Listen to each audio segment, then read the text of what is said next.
Good morning, Michael.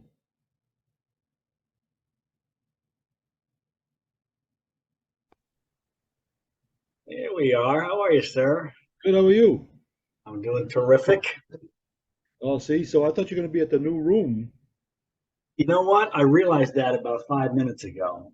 Except we were at the turkey jam last night, and Lynn's house is 7 minutes from there. Oh, cool. Oh, I see you're in a new room. Well, I was trying to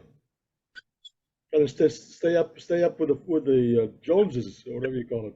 I set the bar high for you, and I Boom. bowed out. I bowed out entirely, and there you are. So you ready for 43 or what? This is it. I am indeed. I got my second cup of coffee going today. Oh, you second cup. That's good. Well, I had, ironically, I don't know, 4.5 hours of sleep. I'm not sure why that happens because I could have had more, but we got in late. Now we'll talk a lot about the turkey jam last night. I just sent you a video. Did you see that yet? And the orchestra. I've seen the videos of the orchestra before. Pretty cool, huh? Amazing. We'll get to that. How was Thanksgiving for you and yours? You were going to your brother-in-law's who can cook. Yeah, but first I got to tell you that Oh, if you only slept 4 hours, if you pull the bed away from the wall and you run around the bed 5 times, you can catch up with your sleep. oh, Aha. I love it. I love it. I need that. I'm going to put our timer on because I'm sick of Zoom cutting us off. Well, you know what? I thought about this. We're very fortunate that Zoom gives us 40 minutes or whatever it is with no charge. So we're very fortunate about that. We're not complaining. We are fortunate. We're not complaining, but apparently it's not 40 minutes. It's like 37, 38 minutes. Oh, that's funny. That's good enough, though. People can't sit there and watch us for 3 hours. I felt like a 20-year-old last night. I rolled into bed at 2 o'clock in the morning from this concert. Wow. I mean, they played, I apparently we're going to get right to it, 5.5 hours straight through. Crazy It was stuff. maybe a 15-minute break while this 30-piece orchestra walked in with suits and ties, and it was amazing. So what they used, I don't know if they still do that, but what they used to do was that when they played in other bands back in years ago, if those guys still exist, they bring those bands in, like Louis and Robert used to play with Mike Quinn, real good drummer from Marlboro. They called Viking, and so they bring them up, and they do a few songs stuff, and then somebody else's band would do that, and they had all these different bands. They still do that or not? I was kind of expecting that because I've been to a bunch of these in the past, but um, this really was a Betancourt family jam. Oh wow, So I got some notes here. I took a bunch of different videos, and because in the past I've seen, well, of course Kevin's on drums for almost all of it anyway, so that's yeah, half of Extreme, and Pat Badger's been there, so I saw three-fourths of Extreme with Nuno singing lead, which was a ton of fun. That was years ago, and of course Paulo's there, so perhaps Flesh might. I've seen Flesh there before, so I didn't know what to expect with different bands changing in and out. And I was saying to Lynn, this is going to be fun, but I have no idea what to expect. But really, it was literally so fun to see five Betancourts across the front of the stage: Robert, George, Nuno, Paulo, Louis, wow. very across the front. And then Maria, his niece, was singing lead on a couple things. Oh my gosh, she's got a career ahead of her. And Donovan, I think is his nephew. He was there. It was unbelievable. Yeah, Donovan was the bass player. He's Robert's son. Oh, that's Robert's son. Yeah, yeah, yeah. And he was the bass player in the Morning Widows, correct? I Yeah, think that's true. he's the one that had that. So funny. I was expecting to run into Pedro there, our friend Pedro Silva, and he was on stage the whole time playing guitar. He was. Yeah. And so really this was like the greatest cover band you've ever seen. Yeah, that's awesome. It was so crazy fun and so good and so small and intimate. Like you're in this place and it's like this is kind of underground. Like here we are in downtown Hudson and there's probably 900 people. But you saw the picture of the line. I've never seen the parking lot. We got there at 10 after 7 and the parking lot I had to go all the way down this dirt road and park a half a mile away. Wow. And the line, you saw the line, and I was way past us, and that was at 7:15. So I don't know how many people they can get in there. Not a lot, but it was amazing. And Maria is Louis' daughter. Oh, that's Louis' daughter. Yeah. Yeah, so it was spectacular. I got a couple of what do I have? You know what's interesting too was I saw George and he recognized me, so I gave him a hug and I'm like, hey, I'm a friend of Tony's, and years ago we were lugging amps in the back door together, and he said, oh, I remember that, yeah, but I didn't expect him to be up on stage, and he was singing, Yeah, and he's pretty good too. Yeah, they're they all all have really good voices, but each of them a little bit different. So they jumped into early on.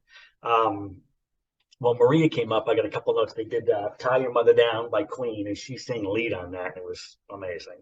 And she's got a real, not just a great voice, but she's got a real rock and roll vibe as a lead singer and kind of she a does. front Yeah, she person. does. Yeah, yeah, yeah. Wow, awesome. And then Um, Teresa Betancourt, or Teresa, she goes by Teresa. She lives in Tampa. really? Yeah, she's an awesome singer. And this is a sister? Sister, she's Louise, Louis I know that. Louis and Teresa in Nuno's sister. Oh Oh, my goodness. they're also crazy. They did that slow song by John Lennon. I think it's called "Woman." Woman. And so George sang lead on that. And he was like, all right, George, get us going. And it was unbelievable. Wow. And then Paulo sang lead on some stuff, but they have subtly different voices. It was incredible. Um, and I didn't know what to expect for other collaborations. So at one point, Nuno brings up this singer, Tommy Dempsey. Do you know him? I don't think I do. Yeah. So turns out, so I told you about this band I discovered last year called Super Zero. And man, do I love these guys. So this is who is Super Zero? So Super Zero is Marcus Sharon on guitar, Oh yeah, yeah, and Stephen Powell on bass. Who those two guys play in Flesh. yeah. Tommy Dempsey's the singer in Super Zero, and he's a friend. And so he was like, "Tommy, get up here." And I knew his name even before Super Zero from Pedro. He's got a really nice voice and a great kind of command of the stage. And he jumped in and did "Walk This Way" by Aerosmith, which is a ton of fun. And Nuno, they did Eagles, Take It Easy, Summer Breeze, and Louis sang lead on Summer Breeze. I mean, the set list was all over the place. And Lynn is like, this is unbelievable. Like driving home last night, she said, she was telling that story to somebody too. Who was she talking to and told them that? Oh, Pedro, afterwards. She's like, we saw Paul McCartney this year. We saw Ringo Starr this year. This is my favorite concert of the whole year. Last night. Really? Wow, yeah. And Pedro's like, wow. It They was look that. they're very talented. Yeah, Mm. amazing stuff. And I was expecting some Beatles. In fact, Nuno said, Marie's going to come up here and sing a song from an album that had like 10 hits. I go, well, that's got to be the Beatles. And they dropped into Fleetwood Mac, The Chain, with her singing lead, Stevie Nicks part. Oh my God, just crushed it. It was unreal. Wow. I sent you a couple of videos. I got more than that. Um, they did songs by Bread. I mean, they were all over the place, and everything was amazing. And they probably went, I want to say 2.5 hours. And they said, and the stage was there, but behind the stage was all these other chairs and music stands, and you knew something was coming. So I sent you a video like 10 minutes ago. Did you see that one yet? Not Louis yet. No. was okay. So this is Louis kind of talking about, and that was my question for you. Where was the concert in the volcano? That was in the Azores, The Azores, the island of San Miguel. San Miguel. And so Louis took some time to kind of explain that story. And they had this orchestra there. And then he says, so Nuno says, it'd be great to have all you guys come to America for Thanksgiving. And Wow. Louis was like, oh man, you just screwed up. He didn't say screwed up. You just screwed up. You just invited 50 people to the US for Thanksgiving. So Nuno was like, we're going to take a short break and get these seats filled up here. And then we were standing kind of, you come up those stairs, you can go left into the bigger room or right. We're kind of right and kind of on the side of the stage there. Next thing, 30, 40 people walk in with gray suits and white shirts and red ties, and they're all holding their instruments, and they all file up and they get on stage. Wow. And that's when Pedro came out, and he didn't know I was there. I grabbed him, like, great job. He's like, The next 10 songs are going to blow you away. And they had this whole orchestra. So jump into 25 or 624 by Chicago with all those horns. I mean, it was unreal. At one point, Nuno literally just had his guitar on his strap and just held his hands up like, and just get into the music. Like, this is unreal to have these people behind us. That's awesome. Yeah. Oh my goodness! What else did they do? That's when they did a bunch of Beatles. Penny Lane. They did "Touch Me" by the Doors with all that horn section, and Stevie Wonder, "Live and Let Die." It was unreal. Yeah, that's crazy, isn't it?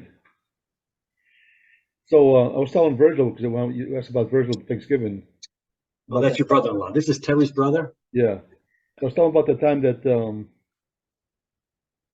Viking was playing, and Robert was singing Styx song, "Too Much Time in My Hands." Yes. And I think I told you this before, but I told Virgil he never heard that story. He was laughing like crazy. This is back when everybody wore watches, so we had one of those tables with 10 people on the table, and they started singing that song. And said, "Hey, give me a watch, give me a watch, give me a watch." So I had 10 watches in my hands like this, right? In the middle of the song, I walked up to the stage to Robert while he's singing it, and I was holding the watches in front of him. And he's singing "Too Much Time in My Hands." He lost it. He couldn't sing. He was laughing. So then he says, "Get out of here." So I got out of there. And he went back to singing. It was funny. Robert seems to be the most, I don't know, I've never met Robert, the most kind of like quiet or subdued of the group that was up there. Yeah, But he's an awesome guy. That guy's awesome. They all have nice it. voice. Robert's And really what a cool. nice voice. And so Donovan is his son. Yeah, I And think Donovan. Nuno is so funny. I think Donovan. When you went to a club at or bar in Worcester that Donovan owns, I think they had like music there. I think you And went. I seen, so Donovan was in the Morning Widows with Nuno, right? And that drummer who, I love that band. I saw them at the Station nightclub, which the one that burned down in Rhode Island. Um, Okay. that was a cool band. That was different than anything they'd done. So at one point, Louis, so now the orchestra's up there, and Louis starts talking about these traditional Portuguese songs and the government there and growing up in a dictatorship and then the revolution and fascinating. But there was this song that he said in Portuguese, the name of it, and it was about, the criticism of the government. Yeah. And he said the name, and then Nuno translates it's called Vampire. And they did it, and Louis sang it in Portuguese, or in, I guess, Brazilian, right? The Portuguese, yeah. Portuguese. And I videoed that because I sent it to you because you probably understand. It was a spooky, creepy song. And So the Nuno was singing with Louis and Marie. It was amazing. Brazilians don't have their own language. It's No, I know. Portuguese language. You know why? Brazil was discovered by Pedro Alvarez Cabral in the year Is that 1500. right? That's why they all speak Portuguese. Your uncle? My uncle, Pedro Alvarez Cabral, is the one that started the whole thing. I love it. I love it. But there was some really cool history to that. And it was fun. I got Virgil this time pretty good because the thing about me for the first time me shooting my own turkey for Thanksgiving. Shot your own turkey and you brought it to his house? Well, I said to him, "Hey, this year I know you already have a turkey, but I shot my own turkey this year." He goes, "What?" I says, "Yeah, but the people at the frozen food section over at Walmart were not happy about it at all."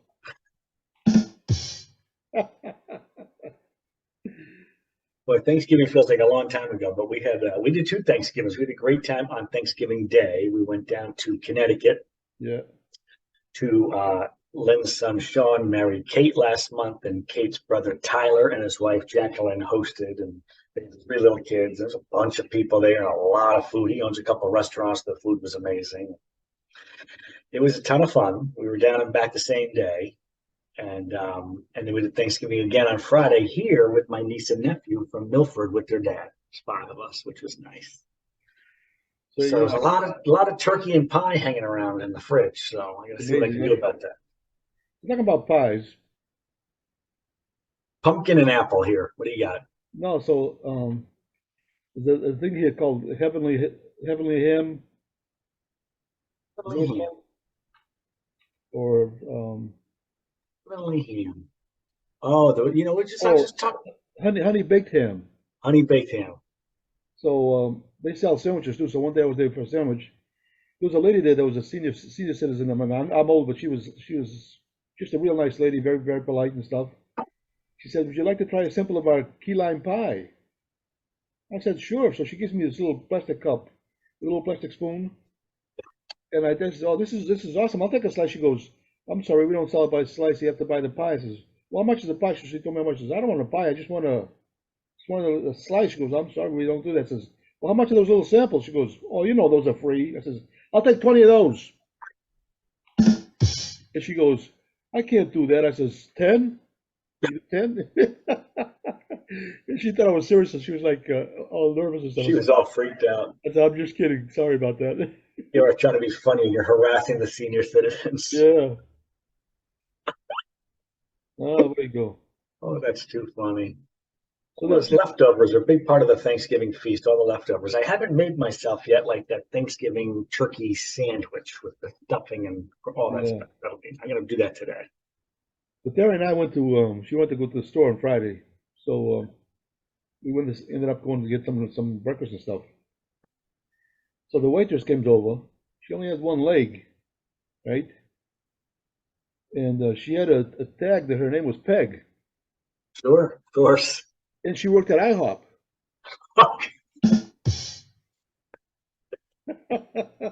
I knew you were gonna take that joke and add something to it That's to not cool, cabral yeah. it. Got to Wow. cabral that thing up. Oh, that's funny. Oh, and I got to tell you something about, you know how I show pictures show the picture of my pride and joy for people. Yes. So I was at BJ's again. There was an older couple there. I love the older couple. So I said to the guy, There's "Hey," some more senior citizens I can harass. I said, "Sorry to interrupt you, but I just got a call from corporate. They told me to show you a picture of my pride and joy." The guy goes, "Huh?" I showed him my pride and joy, and he goes, "Oh my God, that's so cool. You actually carry that in your wallet?" I says, "Yeah, I've been doing it for 35 years, and nobody ever punched me." So the wife says, "What's going on?" And I said, "Can I show the lady the picture?" She goes, "Yes." I says, "It's a picture of my pride and joy." I showed it to her. She goes, "Oh wow." She starts laughing right away, right? She goes, "Well, there's one thing you can't do anymore. From now on, you can't say that nobody ever punched you." And she punched me, it wasn't a punch like with the knuckles, it was like, this part of it. Yeah. So she says, "So from now on, you can't say that nobody punched you." I says, "Yeah, but now I can say that this crazy old lady punched me." And she said, "Who you calling old?" And punched you again. And the guy actually gave me, the knuckle, the fist Yeah. bump. The fist bump. So funny. That is Uh, hilarious. That's funny. so then, Harassing senior citizens. have you ever gone to BJ's? You ever been a member? I've been in the store. There's one just down. I've never been a member there though. It's like Costco. So when you go out the door, there's always usually a retired person that's sitting there, and they count. They look at you, give them the receipt, and they count how many things you have in the cart to make sure it matches up with the Right. receipt. So then, Do you ever feel like that little check security is thorough? It's no, really, it's they kind of. just weird. So anyway, Terry had walked out, and I said to him, I says, "Can I ask you a question, sir? I've been a member of BJ's for a long time. I pay my membership every year. I come in here and I spend a lot of money here. And up till now, I still haven't seen the BJ. When does the BJ happen?" He looked at me kind of like strangely. He goes, "Wow." And then so we laughed, and as I walked out, he goes, "I'm still waiting too." How much you have to spend in this place? I want to ask you: does Terry have a sister living in Hudson or up in this area? No, she has a sister that lives in Virginia. And, Does she have a cousin? There was a girl we were talking to right in front of us who looks exactly like Terry, oh, but really? she had blonde hair. Oh, yeah, I think I mixed. I think You know her? She's a relative. I got confused at one time. Oh, I don't know. She confused me. I don't know. Never mind. I'm just kidding. oh, it's so fun. I had my eyes. This is a fun story. I was really psyched. This is probably one of my highlights of the whole night last night. I had my eyes kind of peeled for looking for, other people and other bands like is Gary Sharon here. When we walked in, there was a guy on stage with a baseball cap and glasses. on stage singing. We're getting ready to sing. And Lynn's like, is that Gary? It turns out it was Paulo. But I got my eyes peeled, and we're over by that door that goes into like the kitchen area, which is at this point, backstage. And this guy walks out, and he walks right towards me. We have a little bit of eye contact, and he turns away to go towards the bar. I go, wow, that looks a lot like Gary. Much shorter hair, and I realized just as he got by me, it was Gary's brother, Marcus Sharon. Oh, yeah. I'm like, so wait a minute now. Marcus Sharon is here. Maybe we're going to get, and Paulo's here, so maybe we get some flesh going. Yeah. And then when Tommy Dempsey jumped up and sang that Walk This Way, I thought, oh, could you imagine? Because I'd love to play with Super Zero. So I kind of put it out of my head. But towards the end of the night, in that last couple of tunes, they ended with Hey Jude, and then Nah, Nah, Nah went on forever. So Marcus is right in front of us. Oh, yeah. And I go, I got to say hello to this guy just because I want to thank him. And so when it was all over and all the sound was done, he kind of turned, and I just I went to shake his hand. It was a little bit awkward, like, hey, Mark, I just wanted to say hello. And I said, I'm a big fan. And he looked at me like, I go, I love Flesh, and I just discovered Super Zero last year. And he starts to like he's probably thinking he's nondescript and no one's going to know him. I started naming these bands he was in 20 years ago. Cool. And he was so gracious. He put his hand on my back. He's like, man, thank you. It's so kind of you. And then he introduced himself to Lynn. We chatted for a couple of minutes, and gracious as can be. And I said, listen, I look forward to any music you got coming out. I'll be there. And he goes, we got some surprises coming. So I was like, oh, man, that's going to be fun. That's a cool thing, huh? It was so cool. It was so cool. That was one of my highlights, to get a chance to say hello to him and just thank him for everything he's done. It was pretty awesome, So I have a kind of an interesting little thing that you might appreciate. Tom Brady's son, Jack Brady, who's 15 years old, was at the Buccaneers rehearsal, or not rehearsal, practice or something. Practice, yeah. And he actually threw some balls into the. His name is Jack. You said Jack or Jake? Jack. He's 15. Jack Brady. He plays in high school. He plays as a safety, and he also plays as a quarterback. He kind of. I would imagine. But there's a little pressure there. A couple of videos of him throwing the ball and stuff. So he'd grab it, and he'd take it in both hands like Tom does. Yeah. And he threw some nice balls. Really cool. So this must be one good-looking human, because Tom Brady's his father and Bridget Moynihan is his mother. Yeah. Rough life setup for him. Well, but Bridget Moynihan is not my mother, neither is Tom, but I'm a good-looking guy too. That's true. Listen, hit the jackpot. Hit the jackpot. Oh my gosh. Yeah.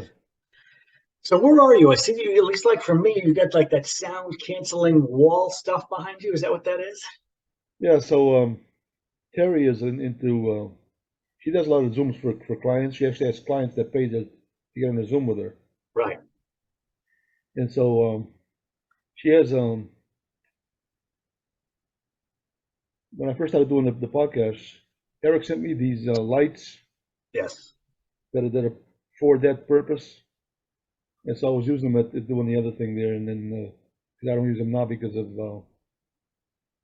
I don't need to look that great. I guess I don't know, but so Terry's been doing this. So I set those lights up for her and stuff, and she's very, she knows that the camera should be up higher, so because mine's right in front of my face, but she knows all that. She says about it. She says, all that stuff you have back there, you probably should be hiding that. I says, hiding it where? I don't have any place to put it.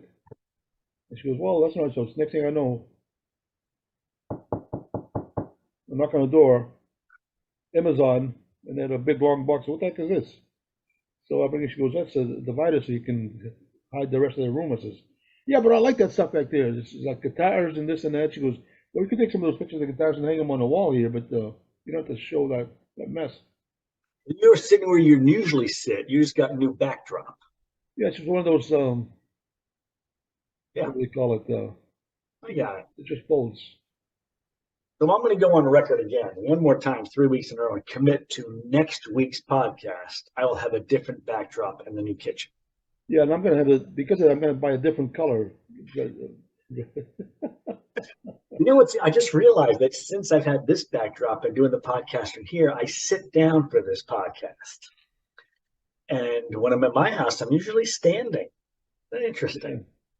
I did notice though that both times, or no, no, both times, both locations where you do the podcast from, you're in the kitchen or somewhere. I thought you were going to say you sound amazing, but yes, I'm in the kitchen. Well, I was going to say you sound amazing in the kitchen. You're really good. So I was looking at some earlier podcasts that for our viewership were all uploaded on YouTube. But those early ones, like 1 through 10, I was upstairs in my little office for a few of those. Yeah. Funny. You had one where there was pictures of your family behind on a wall. Yeah, that was the office. Yeah. That's all getting changed.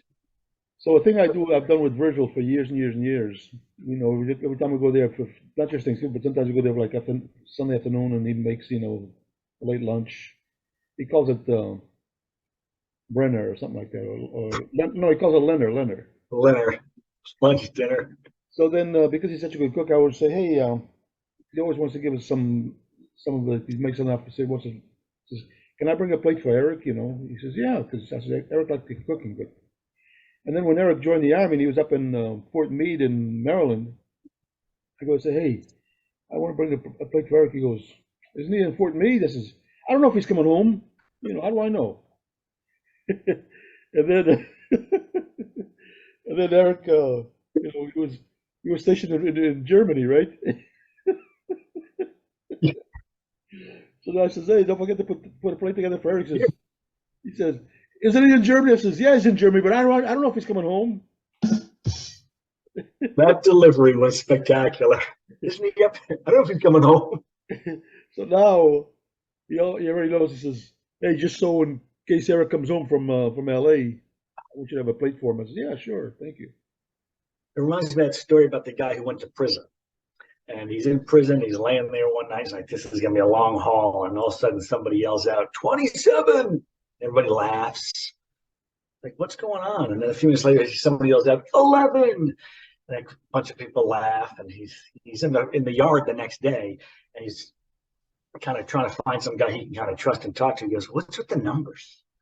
He says, we've all been here so long. We know all the same jokes. So we just number the jokes and throw the numbers out. We know what they mean. I'm like, oh. So the guy's thinking, all right, let me try this. So a couple nights later, he's in his bed and he says, 42. 42, Nothing. yeah. Silence.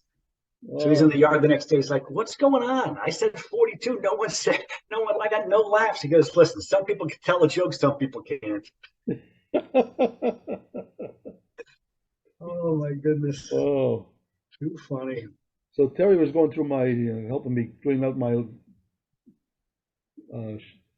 storage stuff.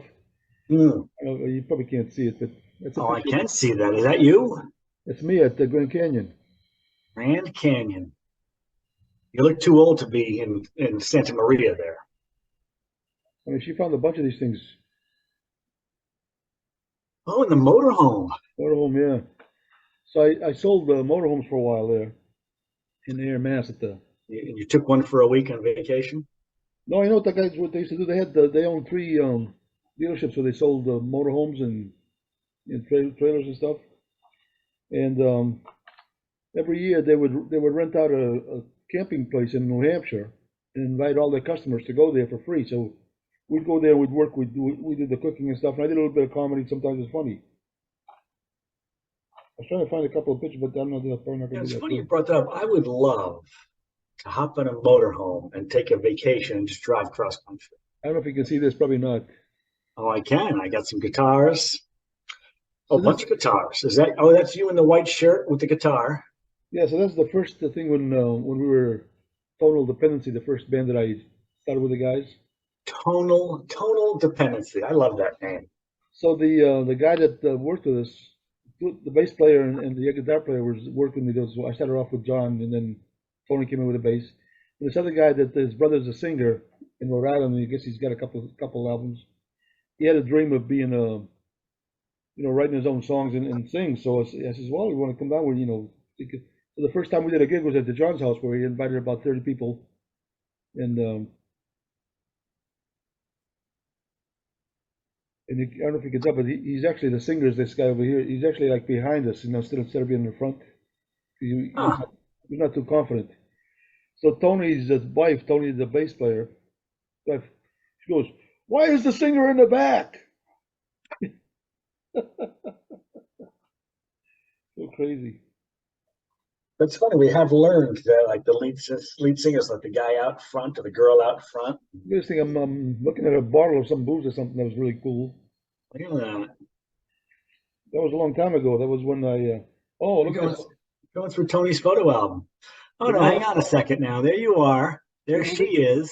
you know who that guy is? The guy in Yeah, the, I do know who that couple from Sutton, Mass. yeah, Ella Blank. Helen. Yeah, look at this. It's Tony and Terry speaking at the Storms. Well, it was probably Dream Weekend. Yeah. Beautiful. I was probably taking notes. Yes, you can. Yes, you can. It says. Is there a picture of me in the audience taking notes with you speaking on stage? And Terry's talking. She must have said something, and I'm saying shh. So she found all these photos. I don't know what's going on. That's so fun. I love it. Anyway. So Oh, when I fun. moved to Phoenix, this is my living room. Nick's living room. There's no furniture. There was a really killer stereo with some So awesome Bose speakers. I got to make sure I got this story right because I was driving to the concert last night telling Lynn the story about you, the story you told me with your soccer team, and it was over. And was it Louis who put all these pieces of paper in a hat and said, pull a piece of paper out? And he was the one who started that? That was Louis, right? Yeah. So the Betancourts had just come over from the Azores, and George Did and they get to Hudson before you or after you? no, after me. Oh, I was there for a long time, but their father was in Hudson first, and he had a little music store in Hudson. yep. I I used know to the go to building. I know where it used to be, the old building. I used to go to the store just to talk to him because I never bought anything. I didn't play any instruments. He was Mm-hmm. such a great guy and such a good storyteller. So he telling stories, I just loved it. So anyway, these two guys come over from the Azores and they were playing soccer with us, and they're both really good players, Louis and George. Oh, Joe. Okay. But they spoke perfect English. I'm like, they just came from the Azores and they speak perfect English. What's going on? So after the first game, I was, we're hanging around. I says, "Oh man, what are we gonna do now? Soccer's over, the season's over. What are we gonna do?" And Louis said, "Somebody get me a piece of paper and a pen." So one of the guys goes over to the car and got one. So he starts writing some stuff down, and he rips 5 different pieces. He couple up and says, "Give me a hat." So I gave me a baseball cap. He put in a grab one. So I picked one. We each picked one. He said, "Okay, so what do you got?" So I wrote mine up and it said rhythm. I said, "Okay, what's this?" Rhythm. So my cousin John had keyboards. Tony Shaves had drums, and George Braga had bass, and George Betancourt had lead. I said, "What's this?" And Louis says, "You guys gonna start a band?" I says, "How are we gonna start a band? We don't play any instruments. We don't have any instruments." She says, "Don't worry about it." So we go to the Portuguese Club. Up on the third floor, there was a room there with all this equipment where there's been just to rehearse. This is a different Portuguese club than the one I was at last night. The same thing, but it was the old building. Okay. Not that building was a building that was 3 stories. Okay. So we get up there, and Louis puts a guitar over my shoulders, right? And then he gives George Braga the bass and puts Tony on the drums and my brother, my cousin on the keyboards, and George Betancourt played the guitar a little bit. So I says, I don't play any instruments. I've never played the guitar before, so don't worry about it. So he says, put this finger here, this finger there, that finger there. It's a C chord. So when you do that, make sure that your strings, your hands, your fingers don't mute the other strings. That they're. So we did this for I think I'm not sure, but I think well over an hour. We're learning to play 4 chords, G, D, A minor, C, right? And then my hand was killing me because when you're used to the fingers and stuff. But then after a while, I think probably closer to 2 hours, he had us going from G to D. So he tell us when to switch. We go from G to D, then to A minor, G, D, C, and stuff. So now we're doing it, and it sounded like something. 2 hours later, you're playing a song. Yeah, so he starts singing "Knocking on Heaven's Door," and we all stopped. He says, "What'd you stop for?" I says, "We're playing a song." We're so excited. He goes, "I know, but keep playing." And this, you guys are kids. This is the 70s? Yeah, I think I was like 17, maybe, whatever. So anyway, he says, "Okay, so you guys, you learned a song today. You, I'm gonna teach you guys about 5 songs, and one of these times when we play over here at the club, during the first intermission, when we take a little break, you guys gonna play 3 songs. So that was kind of cool, right? Awesome. So everybody that used to go there knew all of us, we were all. So we're supposed to start off with Jumpin' Jack Flash, and I was supposed to do the intro jump on the guitar. But he shut the lights off in the hall, and in the whole room, and then he had the stage lights, and he shut those off too.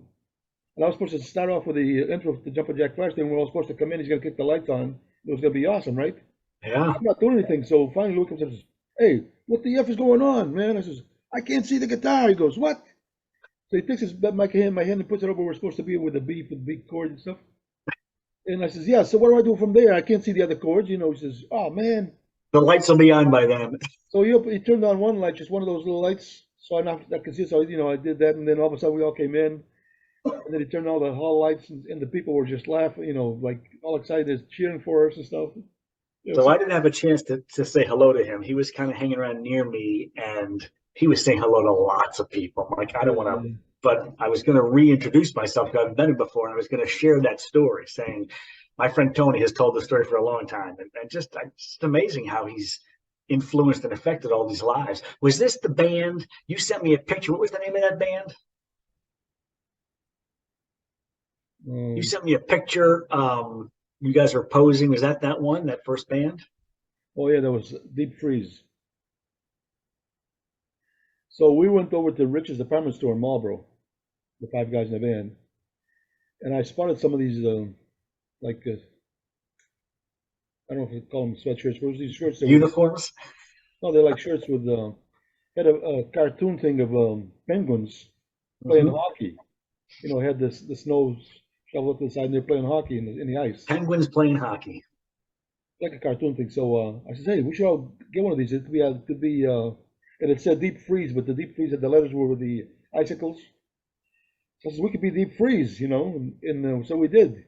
I forgot that. Yeah. But after one song, we're all sweating like crazy. Those shirts were like, the sweatshirts, like whatever you call them. Ugh, how ironic. Deep freeze, Something else. sweating on stage. So I'm looking at I'm looking at my timer. You're looking at yours too. What do you got going on today? But oh, this is so cool. I hope with that time telling you. So I worked in Micro Switch back in the 70s, Micro switch. which is in Marlboro, division of Honeywell. Okay. And I met a guy that was one of the guys that I knew that was like one of the best soccer players that I knew as far as our ages and stuff. And I worked with him, and we became really good friends. And I've talked to him once in a while, but I haven't seen him since then. And I'm going to be having coffee with him this afternoon. Really? Yeah, he was so cool. So I remember one time I was introducing him to people. I said, "So this guy here is one of the coolest guys I've ever met." You know how sometimes when a baby is born, the doctors actually slap the baby so the baby will cry. Sure. But in this case, the doctor slapped his mother. When they saw her mother, the doctor slapped his mother. He thought that was so funny. He's just a cool guy. I'm gonna have some time with him today. Have a coffee with Terry and his wife. Have you guys been in touch like the whole time? You see him regularly? Oh, we talk once in a while, but not that much. Most of the time, like Messenger or something. Right. I haven't seen him in like 40 years, I think.